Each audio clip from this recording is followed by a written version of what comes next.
Sejam bem-vindos ao Pensar Contabilidade 2021.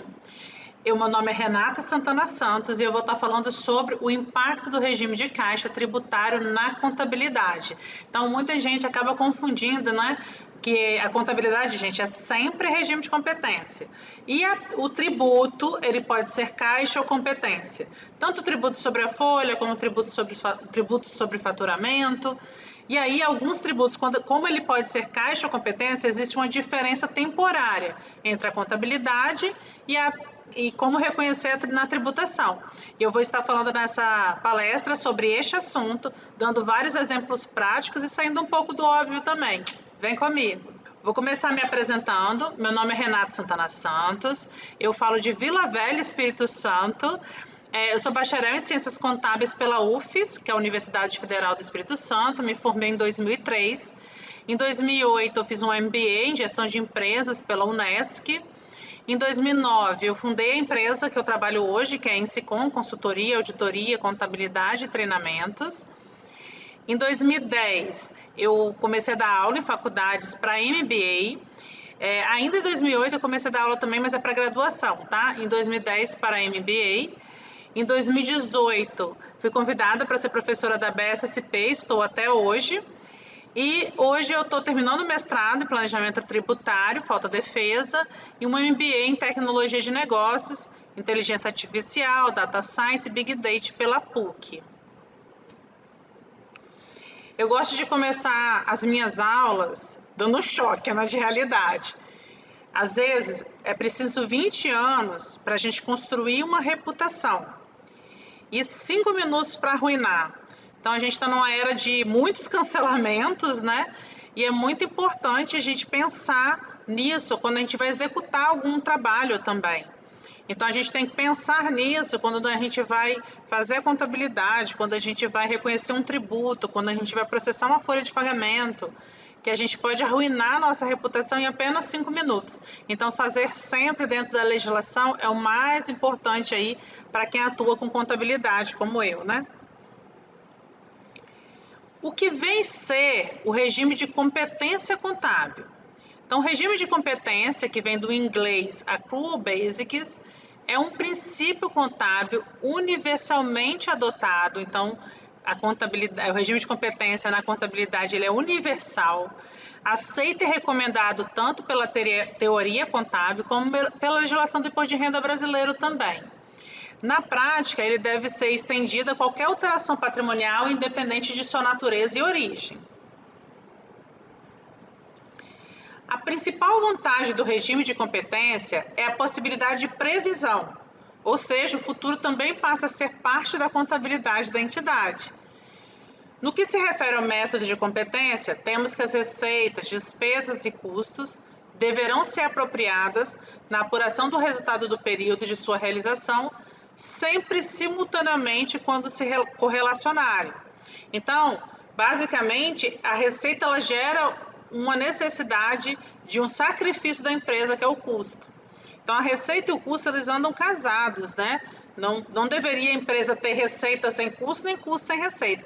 E é bastante comum, é relativamente comum, a gente analisando, fazendo auditoria de demonstrações contábeis, a gente se deparar com empresas com receita de serviço sem o custo do serviço. É regime de competência. Então, se a receita foi reconhecida, o custo deve ser reconhecido na mesma proporção e na mesma competência, tá? As receitas serão sempre contabilizadas no período em que forem geradas ou auferidas, independentemente de seus recebimentos. E as despesas e custos serão sempre contabilizadas no período em que forem consumidas, incorridas ou utilizadas, independente de seus pagamentos. Confrontando as receitas e as despesas e os custos, emerge o conceito do resultado do período. Positivo se as receitas forem maiores que as despesas e custos, né? Ou negativo quando ocorrer o contrário. Esse que a gente acabou de conversar, o conceito contábil. Então, o mantra para a nossa palestra. A contabilidade é sempre regime de competência. Parece óbvio, mas a gente acaba se deparando com várias situações que não são tão óbvias assim, não. Eu vou começar agora a falar um pouquinho do conceito do imposto de renda e depois nós vamos discutir vários pontos que é mais comum de incorrer em erro, esquecendo do regime de competência contábil. Então, a contabilidade sendo sempre regime de competência, nós temos que tratar as diferenças temporárias que existem entre o tributo e a contabilidade. A legislação do imposto de renda, ela pune algumas situações em que o regime de competência não é observado. Situações essas serão analisadas nesta palestra. Vamos lá, vamos agregar conhecimento. Regime de competência, então, é o principal procedimento a ser observado. É a determinação do resultado tributável, né, quando ele é pelo regime de competência. E a contabilidade, o mantra, de novo, vou falar 1000 vezes, hein? Porque agora eu vou começar a dar os exemplos e vocês vão começar a pensar, caramba, será que eu faço isso errado? Contabilidade é sempre regime de competência, nosso mantra. Vamos para o primeiro exemplo aí, que é relativamente fácil de errar, né? Lucro presumido e arbitrado, vamos pegar a receita financeira, aplicações financeiras. As aplicações financeiras, elas geram resultado, seja ativo ou passivo, geralmente são receitas, né? E aí eu tenho que contabilizar aquelas receitas financeiras por competência na contabilidade. Então vamos supor que eu tenho uma aplicação financeira, a empresa é lucro presumido. E aí, o que acontece? Os rendimentos auferidos em aplicações financeiras serão adicionados ao lucro presumido ou arbitrado somente na ocasião da alienação do resgate ou da cessão do título ou da aplicação. Ou seja, no lucro presumido e arbitrado, mesmo a empresa sendo optante pelo regime de competência tributário, para aplicação financeira, aquela receita é regime de caixa. Está no artigo 854, parágrafo 3º, item 2 do decreto 9.580 de 2018, que é o regulamento do imposto de renda. Ok, então na contabilidade, vamos supor que eu registrei lá R$1.000 de receita financeira esse mês. Só que a empresa não fez nada, não teve resgate, não teve alienação, não teve cessão, não teve nada.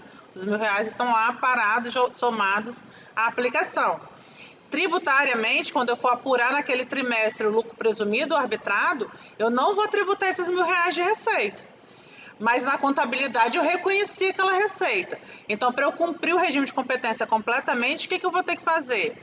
Eu vou ter que fazer o imposto de renda corrente não reconhecendo aquela receita e o imposto de renda diferido reconhecendo aquela receita.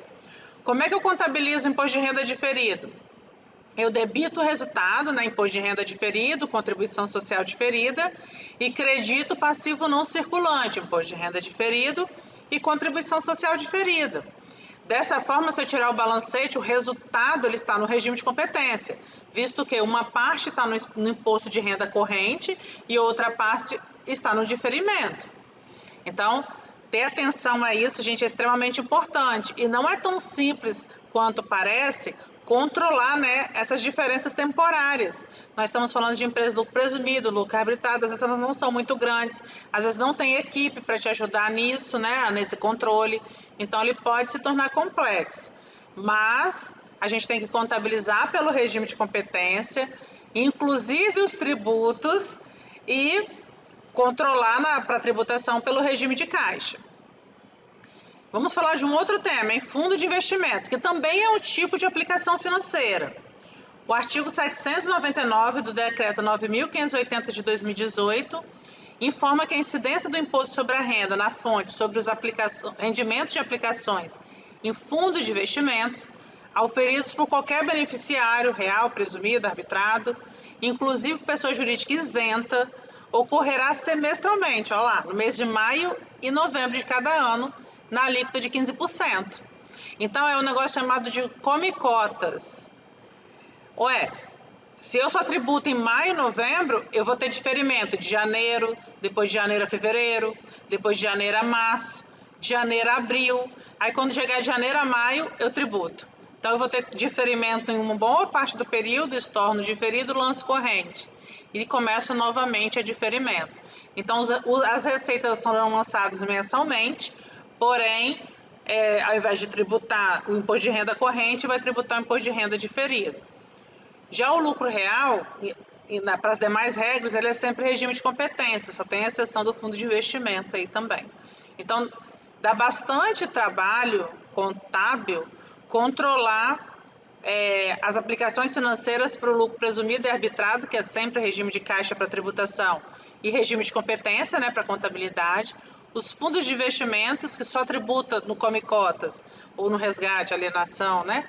Mas, e aí as empresas, seja ela até isenta, imune, ela vai ter que controlar esse regime diferenciado de tributação do fundo de investimento, no mês a mês, que é o regime de competência, lançando os tributos diferidos, se for tributado, que às vezes a empresa é imune isenta, mas para a aplicação ela não tem a imunidade, né?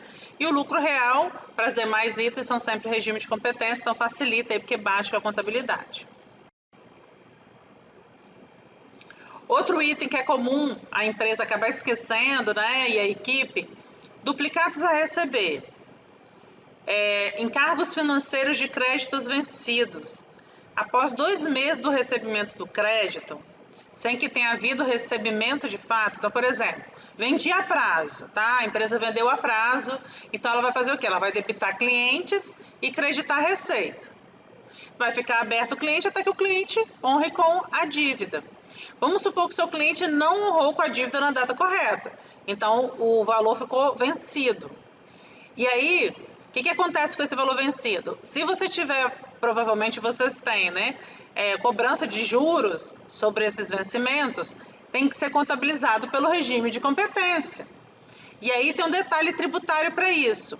Os 2 primeiros meses do atraso tributa normalmente imposto de renda, contribuição social, PIS e COFINS, se for lucro real.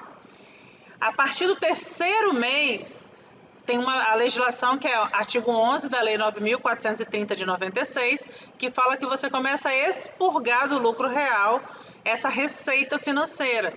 Só que você continua na contabilidade pelo regime de competência até você fazer o teste de recuperabilidade dessa duplicata a receber e de repente resolver baixar.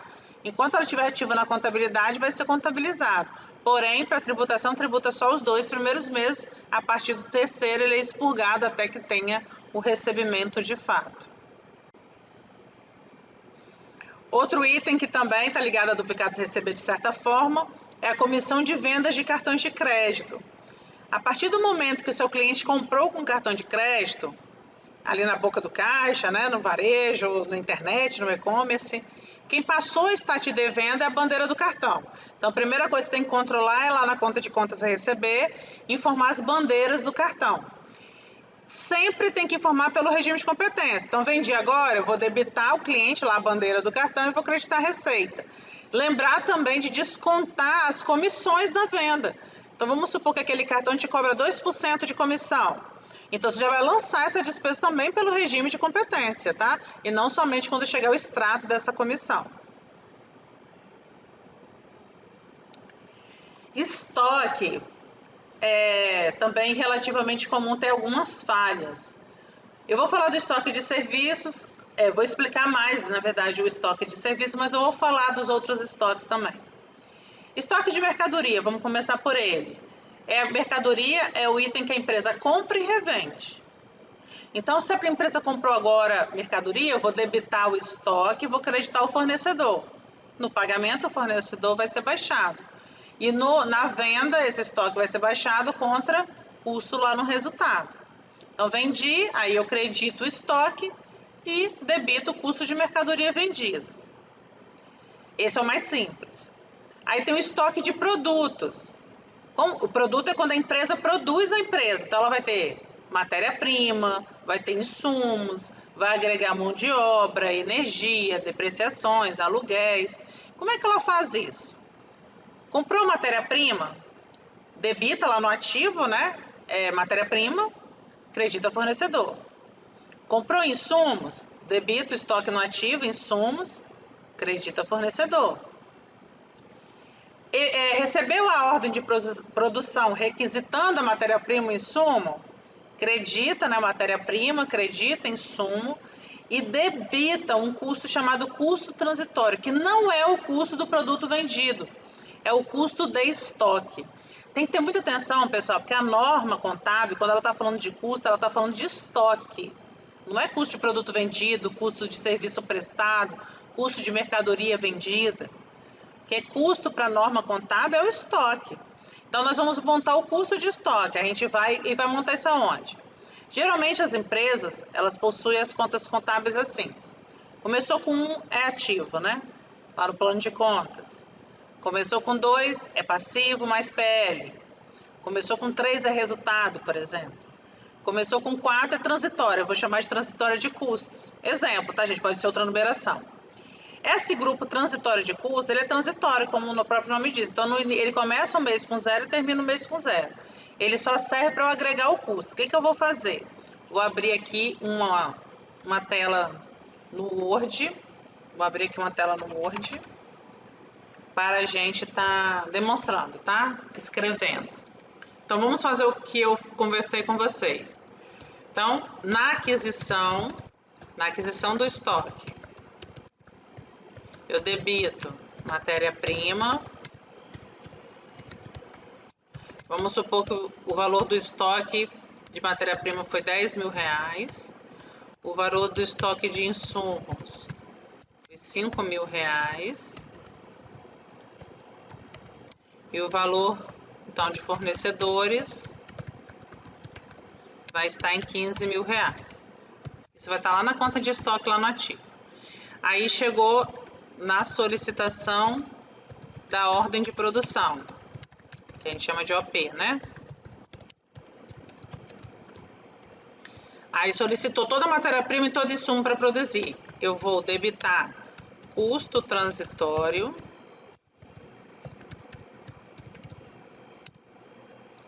R$15.000, e vou creditar matéria-prima e insumos. Pronto, agora meu estoque está zerado e estou produzindo. Aqui eu vou agregar também no custo transitório energia, mão de obra, tudo que eu tiver de custo, gente, aluguel, depreciação, eu vou agregar. Então, demais custos, eu vou chamar aqui, mas claro que eu faria um lançamento para cada um desses, tá? Vamos supor que os demais custos dão mais R$10.000. Aí eu credito passivo, né? Contra folha de pagamento a pagar, acredito a depreciação acumulada. Então, eu vou creditando os itens que eu estou baixando lá para custo de estoque. Aí, no final do período, a empresa ela tem R$15.000 de custo mais R$10.000. O que ela vai fazer agora? Chegou o final do período, a competência, no final de cada competência, cada mês, né, que a contabilidade é sempre regime de competência, eu vou verificar esses 25.000 produziu quantos por cento de produto acabado e quantos por cento ainda está em elaboração. Vamos supor que tudo foi produto acabado, então eu vou subir lá, né, para produto acabado, estoque, e vai subir R$25.000. E eu vou creditar o custo transitório, zerando ele em R$25.000. Pronto. Agora, se eu vender, na venda desses itens, na venda deste item produzido, ou esses itens, né? Aí sim, eu debito o custo do produto vendido lá no resultado e credito o estoque de produto acabado. Aí sim eu estou fazendo por regime de competência e estou controlando o custo, que é obrigatório controlar o custo tanto para contabilidade quanto para fins tributários. Aí tem um outro custo que é mais comum da empresa incorrer em erro, que é esse custo do serviço prestado. O que acontece? Quando que eu tenho estoque de serviço? Né? Então, se vocês observarem, lá no plano referencial da Receita, tem a previsão de material aplicado na prestação de serviço, estoque de serviço em andamento e estoque de serviço acabado. A gente tem que diferenciar execução de serviço de prestação de serviço. Então, por exemplo, vamos supor que você foi contratado por uma empresa para limpar a empresa, o jardim, deixar a empresa limpa. Do dia 1º ao dia 31 vai ser feita a medição. Aí você executa. Do dia 1º de abril ao dia 30 de abril, por exemplo, está executando o serviço.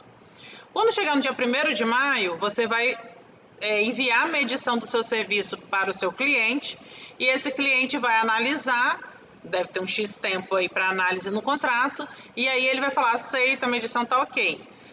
O serviço só é considerado prestado no aceite da medição. Até então você estava executando.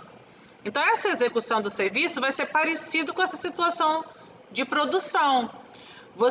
Se você agregou algum material que é aplicado na prestação de serviço, você vai baixar para custo transitório, vai agregar lá energia, mão de obra, depreciação, o que você está usando para prestar o serviço. Finalizou o mês de abril, no meu exemplo, vai lançar debitando estoque de serviço acabado e creditando o custo transitório do serviço.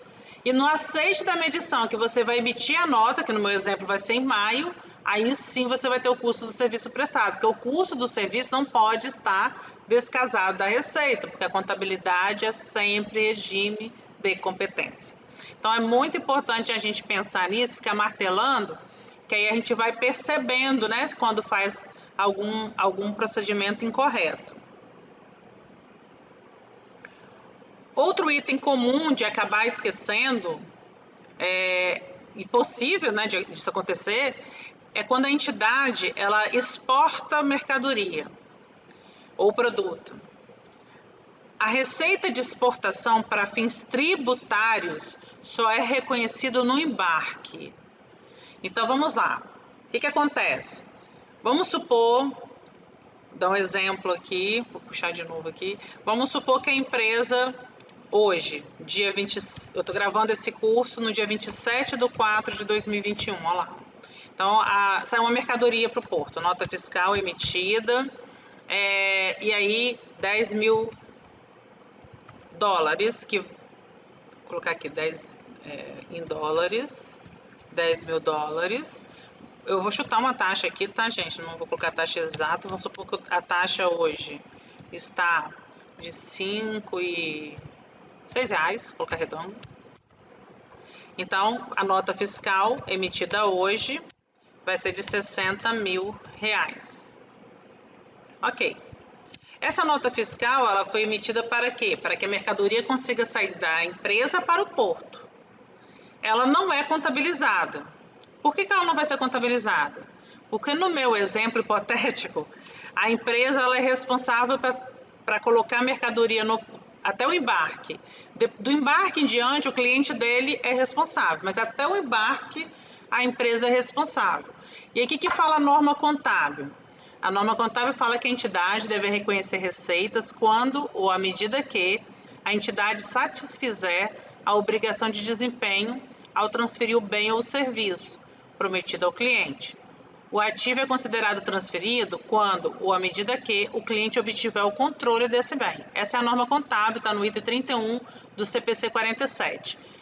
Ora, se a norma contábil fala que eu tenho que transferir o risco, no meu exemplo hipotético, eu só vou transferir o risco no embarque, eu só vou reconhecer a receita contábil no embarque. A norma tributária, que é a MF 81 de 82 e tem a portaria 356 de 88, cita que para fins de imposto de renda, contribuição social, PIS e COFINS, também só vai ser reconhecido no embarque, né, a receita. Então coincide com o contábil nesse meu exemplo. Ok, então nesse dia, meu exemplo aqui hipotético, dia 27/4, não tem receita, é só para o ICMS que emitiu a nota, né? Para cumprir o regulamento do ICMS. Aí vamos supor que o embarque ocorrerá, sei lá, dia 2/5. Então tá, se o embarque vai ocorrer dia 2/5, nesse dia eu vou ter clientes no exterior, né? E aí, pessoal, eu vou ter que analisar a taxa. Qual a taxa no dia 2/5? No meu exemplo hipotético, a taxa no dia 2/5 vai estar em 6,10. Aí, o que eu vou ter que fazer? Emitir uma nota fiscal complementar, porque teve uma variação de preço entre o trânsito e a venda de fato. A venda só foi considerada no embarque, né? Então, eu vou emitir uma nota complementar de R$1.000. E lá na contabilidade eu vou reconhecer o valor total, 61 mil. Isso não é variação cambial, variação de preço, porque ainda não tinha sido vendido, né? Foi vendido no embarque. Receita de exportação. 61 mil. Daí tudo bem. Aí, vamos supor que o seu cliente vai passar um tempo para te pagar. Você vai ter que analisar lá na DCTF de janeiro, de cada ano, né? No caso agora aqui eu estou olhando 21, então vai ser janeiro de 2021. Qual o regime que a empresa adotou para fins de variação cambial? Se ela adotou regime de caixa ou regime de competência. Mesmo a empresa sendo lucro real, para fins de variação cambial, ela pode adotar o regime de competência. Então tem que analisar lá no DCTF. Vamos supor que a gente analisou e a empresa adotou regime de caixa, para a gente ter as diferenças temporárias aqui. O que vai acontecer? O cliente não pagou nada, chegou dia 31/5, tá? O último dia do mês. Então, dia 31/5. Aí, o que a gente vai fazer? Nós vamos verificar a taxa. Subiu de novo o dólar no meu exemplo, tá? Vai subir para 6,20. Então, agora eu vou ter que debitar clientes no exterior.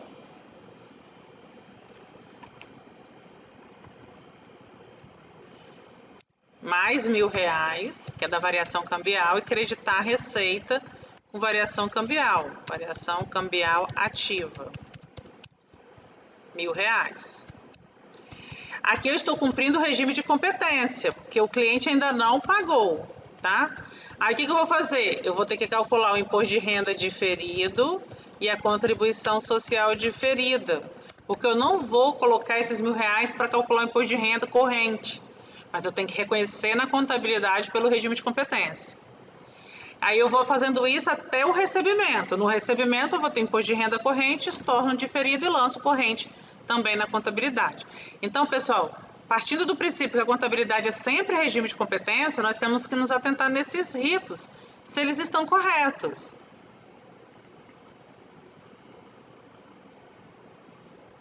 Então, a questão de olhar o regime de caixa, competência para exportação, está bastante importante, analisar lá na DCTF, né? E verificar se esse rito aí que eu mostrei para vocês está adequado. Um outro ponto importante são os contratos com entidades governamentais, que também têm diferimento da tributação. Nos contratos de prazo de vigência superior a 12 meses, qualquer que seja o prazo de execução de cada unidade, em empreitado ou fornecimento contratado com pessoa jurídica de direito público ou empresa, né, sobre seu controle, empresa pública, sociedade de economia mista ou subsidiária, o contribuinte poderá diferir o tributo do lucro até a sua realização. A gente chama de diferimento dos lucros. Então, eu vou verificar. Para esse contrato eu tive 100 mil de receita, 80 mil de custo. Eu vou diferir 20 mil de lucro. Não vou tributar nesse momento. No caso do lucro real, vou colocar na parte B e vou tributar quando receber. Se for lucro presumido, também pode adotar o diferimento, tá? Mas aqui eu vou tratar o lucro real para a gente pensar juntos. Então, se o contribuinte subcontratar a parte empreiteira ou fornecimento, o direito ao diferimento de que trata este item caberá a ambos, tá? Na proporção de sua participação na receita a receber. Se o contribuinte, então, subcontratar a parte da empreiteira ou fornecimento, o direito ao diferimento de que trata este item que eu estou conversando com vocês caberá a ambos, sempre na proporção da sua participação na receita a receber. Então, no caso de diferimento, eu vou ter que analisar, separar na contabilidade lá, lançar pelo regime de competência, lançar os tributos diferidos e controlar na parte B do LALU até que seja tributo corrente. Então, também gera diferença temporária. Observe que toda diferença temporária gera um tributo diferido. Aonde que vocês podem ler mais sobre isso? Vocês podem baixar o CPC 32, aí você pode analisar qual o seu normatizador, né? Se é Conselho Federal de Contabilidade, CVM, ANEEL, ANS, SUSEP ou ANTT, eles já aprovaram. Baixou o CPC 32, aí vocês vão observar que aqui trata do tributo sobre o lucro e fala dos diferimentos, inclusive diferimento ativo. Então, por exemplo, vamos supor que o seu cliente ele terminou o período com prejuízo fiscal. O que eu faço no caso de prejuízo fiscal? Um ativo fiscal diferido deve ser reconhecido para prejuízos fiscais não utilizados. Ora, então se eu tive um prejuízo fiscal, eu vou aproveitar esse prejuízo fiscal mais adiante. Então aquele prejuízo contábil ou o lucro contábil que eu estou enxergando não é aquele valor. Ele é no mínimo 34% a mais em cima do prejuízo fiscal. Aí eu debito o ativo fiscal diferido e credito o resultado na apuração do imposto de renda aí do prejuízo que eu vou recuperar no futuro. Então, também é uma situação de diferimento. Pessoal, eu trouxe exemplos bem atípicos, que eu poderia falar assim, no lucro presumido a empresa é regime de caixa, e aí eu vou contabilizar sempre pelo regime de competência, vou fazer o diferimento, mas eu selecionei os itens mais improváveis, de repente que está passando direto pelo seu trabalho, né, que você não conseguiu enxergar que é caixa, para chamar a atenção de vocês. Convido vocês aí a, de repente, estudar comigo no futuro pela BSSP, né, através do MBA. Estou deixando aqui informações de contato, tá?